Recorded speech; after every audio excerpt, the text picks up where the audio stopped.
It's important for me to mention that we set up a judicial panel after all of that, and I'm sure the gentlemen of the press are aware that the panel has ended the sitting about 3 days ago, and they have asked for time for them to put their reports together,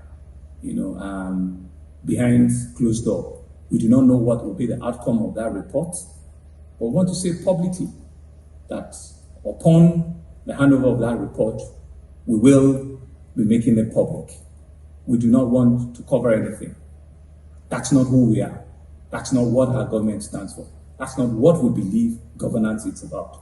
We will make full disclosure of whatever recommendations, of whatever identification that the panel will come up with.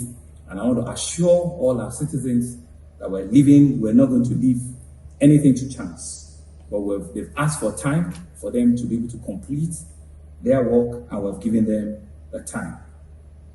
It's also important to mention that yesterday we also saw a bit of protest in Lagos, and I want to inform the gentlemen of the press that everybody that was arrested by the police for one reason or the other have all been released, except an individual that was caught with dangerous weapon. Some of the things that had happened in Lagos in the last 1 year.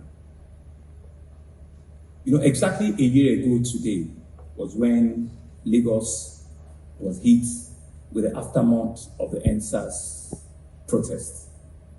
Exactly a year ago, today being the 21st of October 2021, was when Lagos had massive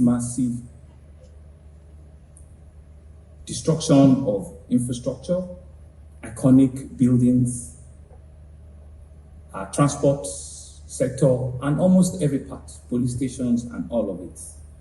And I feel that there is no better time, but even today, being the 1 year of that event, to say how difficult it's been for us as a state, to say how moving it's been for us as a government, but to also say that how committed it has given us, to say that as tough as those times were, as tough as they are still today, that the government will certainly not shy away from its responsibility, that will take it up.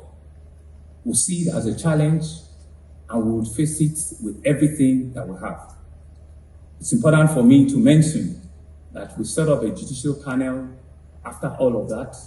Classes had charms and all sorts, and I did confess to the police that he was there to cause mayhem. And it's important for us to know that's why we need to continue to work with the police. If they hadn't caught this fellow, we might not be able to quantify what his intentions are or what his other collaborators who might have escaped would have been. And so we want to thank the Nigerian police for at least being able to also live to the responsibility yesterday.